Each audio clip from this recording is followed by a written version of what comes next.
there's another kind of instinct that you need to be on the lookout for, and this one is a liar. This one is a saboteur. This one is a backbiter. This is the instinct that says, you've had enough. You've given it your best shot. You can stand down. You can back off. You can rest now. Which sets up this problem for all of us. You're never gonna feel like it. It's your job to make yourself do the crap you don't want to do so you can be everything that you're supposed to be. And you're so damn busy waiting to feel like it. And you're never going to. And that's the problem. There are those of you, you're still immature. When your excitement is up, your effort is up. But when your excitement goes down, your effort goes down. For some of you, you're too seasonal. When you're excited, man, you coming to work the first week, the first month, the first 3 months when you got that job, you were excited, and so you was putting forth effort. You on blame. Not you got comfortable. And you're not excited no more. And guess what happened? Your effort has gone down. So do me a favor, get off of that feeling stuff. Get off your excitement. We're not dealing with feelings because feelings go up and down. You don't have to be excited. You made a commitment to that job. Did nobody force you to take that job? You signed your name on the dotted line. And commitment said, I don't care how I feel. I don't care if I'm excited. I don't care if I'm pumped up. I don't care if I'm fired up. You made a commitment.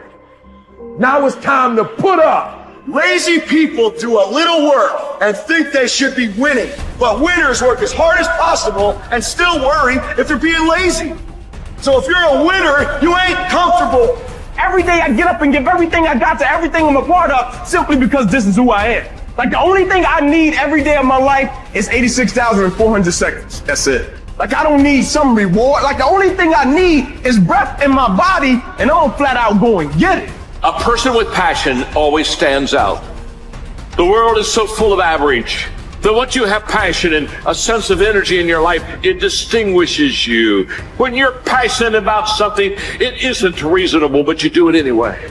Passion will take you where nothing else will ever take you. It'll give you that decided edge. It'll help you to stand out. When you want to become a diamond, your whole attitude change, your whole mindset, your thinking, your relationships, the decisions that you make, how you spend your time, your energy, all of it changes. See, this is something that you can't be in this business. This business has to be in you.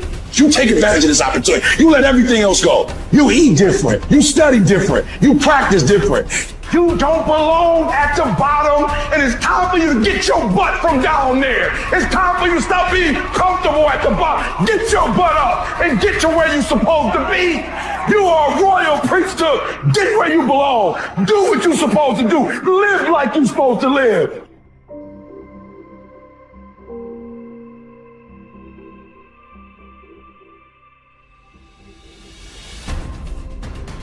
Get better every day. Socrates didn't know much. There wasn't much he held for certain. But he was sure, he said, that we cannot remain as we are. It doesn't matter who you are. It doesn't matter what you've done. Nobody is as good as they could be. Nobody is perfect. Everybody can improve. There are few self-fulfilling prophecies more important or more dangerous than this. If you think you have room to grow, you do, and you will. If you think you're as good as you can be, you're right. You won't get any better. It has been said that Tom Brady, the greatest quarterback in history, the youngest and the oldest to win a Super Bowl, isn't obsessed with winning. That's not what he focuses on. He's obsessed with improving the accuracy of his touchdown passes in the fourth quarter. He's obsessed with getting a little bit faster at releasing the football. He's not willing to stay the same, even though that same is very consistently the best in the league. The process of getting better, that's his drug. That's the dragon he chases. That's how he is able to defy aging and all expectations. The Japanese word for this is kaizen, continual improvement. Always finding something to work on, to make a little progress on.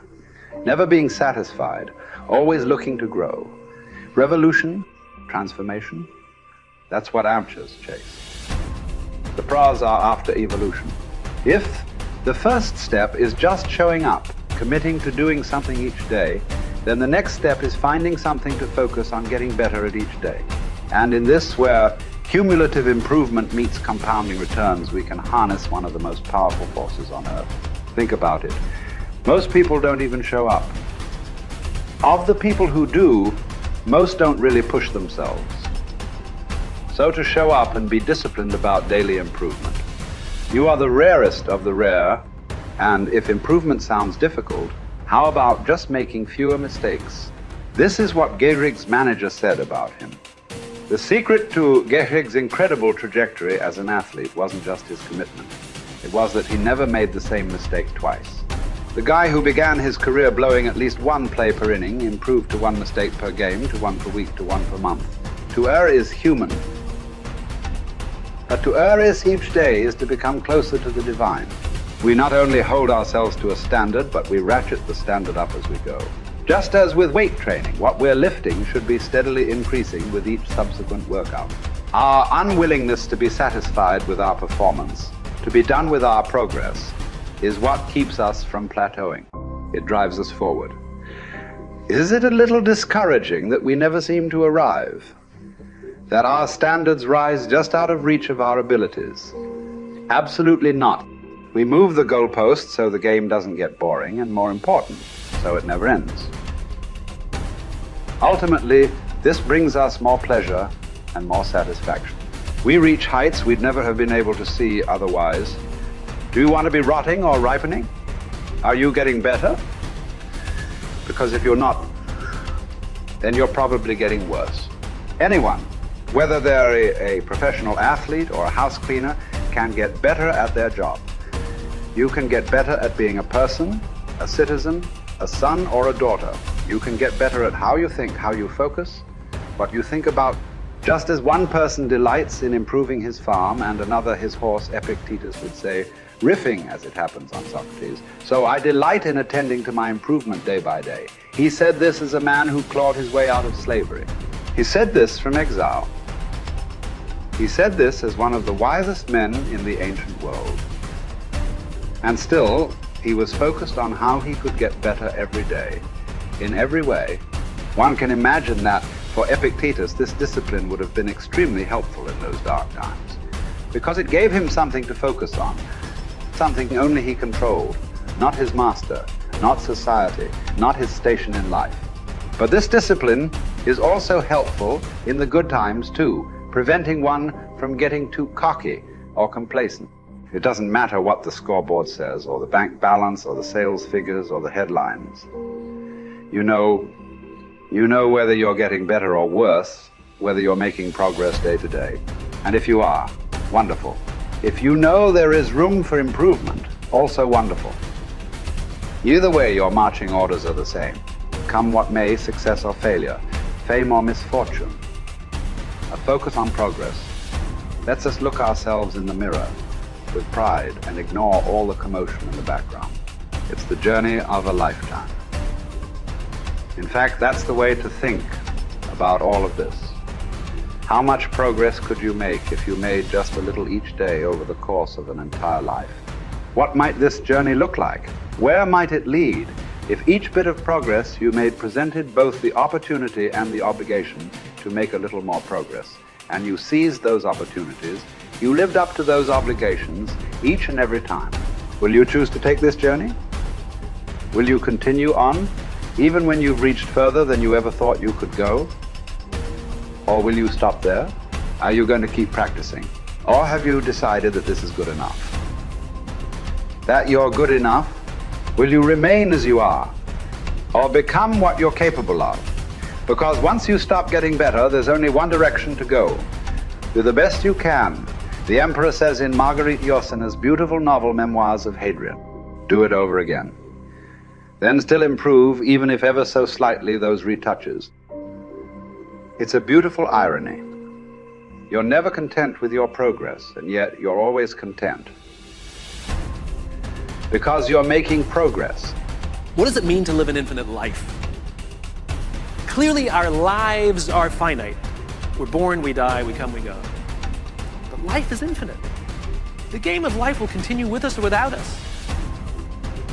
Which means every single one of us has a choice.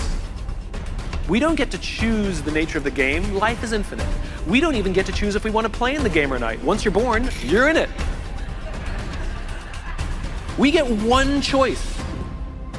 Do you want to play with a finite mindset, or do you want to play with an infinite mindset? To play with a finite mindset means waking up every day and say, I'm going to be the best, I'm going to be better than everybody else. I'm going to accumulate more power, more responsibility, more money, whatever it is, whatever your metric is, I'm going to get more than anybody else. Me. And when you die, you take none of it with you. Or we can choose to live our lives with an infinite mindset, which means I'm going to leave this world, this school, in better shape than I found it. It means I'm going to devote my life to see that those around me rise. And we know that we're living with an infinite mindset because our obsession is seeing that we have an impact on the lives of the people around us. We've all had teachers, and some of you are those teachers, where 20 or 30 years from now, I can go to one of your students and say, you're a remarkable human being, you've accomplished so much in your life. How did you become the person you are today? And they will tell me your name. We all remember the teacher who believed in us. We all remember the teacher who had our backs. We all remember the teacher who saw something in us that nobody else saw. We've forgotten all the others, but we remember those couple.